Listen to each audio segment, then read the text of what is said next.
want to welcome you to Wednesday's edition of Thrive in the Word. I'm so glad that you've joined us. Thank you for joining us. Um, Thank you for being interested in learning the Word of God. Now, James, the third chapter, the first verses of James, the third chapter, is talking about the tongue. We're in verse number 7 today. So let's go ahead and let's read. For every species of beasts and birds, of reptiles and creatures of the sea is tamed and has been tamed by the human race. Now, what's James talking about? Well, first of all, James says in verses 3 and 4, he talks about the tongue being something small and how it directs our lives. In our last podcast, we talked about how the tongue is a fire and how it can be destructive. Now James is talking about taming the tongue. And what James starts in verse number 7 talking about is how we have tamed all kinds of animals. I've watched the elephants that have been tamed, and those elephants are absolutely huge, but they've been tamed. They've been tamed into obeying the person in charge. You know, many years ago, I was in South Africa, and they took me on some time off. They took me to a lion farm, and one of the lions there, he was about a 300-pound white lion, and he was tame. And I petted him. I sat on the ground with him, and he was tame. Now that lion had tremendous force. That lion could have killed me in an instant, but that lion was tamed. And you know, James here in verse number 7 says, we have tamed all kinds of animals. We have tamed all kinds of beasts. We've tamed the dolphins. We've tamed the great white or the whales, the killer whales. We've tamed all kinds of animals. But then he goes on now in verse number 8, and he says this, but no one can tame the tongue. It is a restless evil full of deadly poison. No one can tame the tongue. Now, you might be thinking, well, what's the use? Why even try? Well, let's go back to Monday's podcast. In Monday's podcast, I shared with you that the only thing that can tame the tongue is the heart of a person. You see, we need to understand that when our hearts are filled with goodness and righteousness and peace and joy and love, that changes our being. And that our tongues will speak what comes out of our hearts. So who can tame the tongue? Humanly impossible. You know, it is impossible. Let me ask you something. Have you ever tried to stop your tongue from saying something? You know what? It is almost impossible. Now, the way that you stop your tongue from saying something is you allow your heart to speak before your mouth speaks.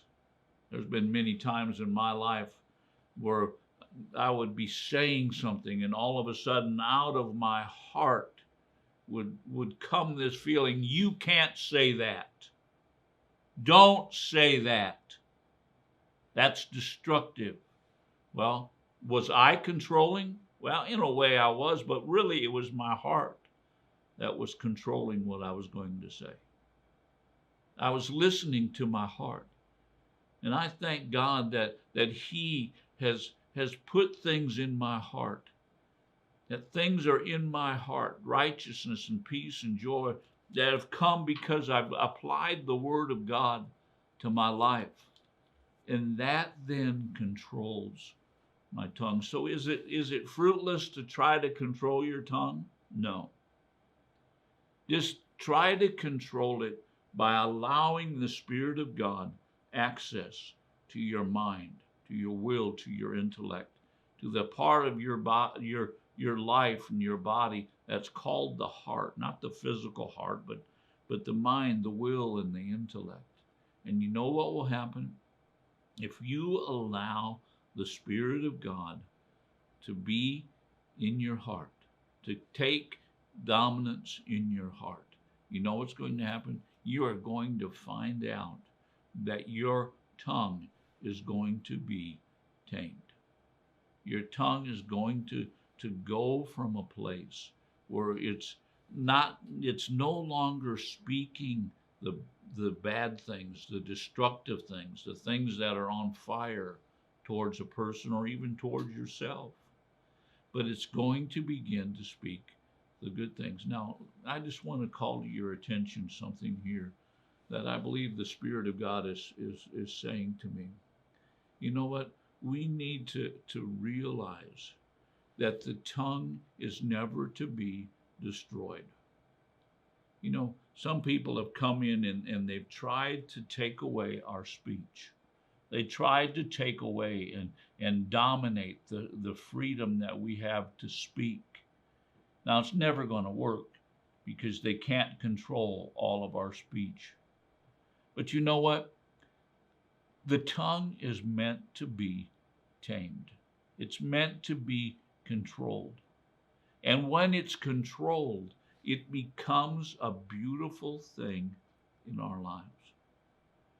So we're not out to say, cut your tongue off, clamp your mouth shut. No, what we're saying is allow your heart to control your mouth and make sure that whatever is in your heart, that's what's going to come out of your mouth. So make sure that good things are in your heart. Make sure the Word of God is in your heart. You know, I'm amazed at how many believers do not read the Word of God on a daily basis. And when I say read it, I'm not talking about speed reading it. You know, I had a class in Bible school, and we read the Bible through in one semester. And, I remember sitting there and just trying to get my verses and chapters read, and I was speed reading it as fast as possible. And you know what? To be real honest with you, I got very little out of that time. But read the Word of God, study the Word of God, because it changes your heart. And when your heart is changed, you can tame your tongue. You will speak words of faith. You will speak words of love. You will speak peace. You will speak blessing into someone's life. So I want to encourage you today. Tame your tongue. You can't do it on your own, but you can allow your heart to rise up with the Word of God, and it will tame your tongue, and it will produce life. Thanks for watching. We'll talk to you again tomorrow.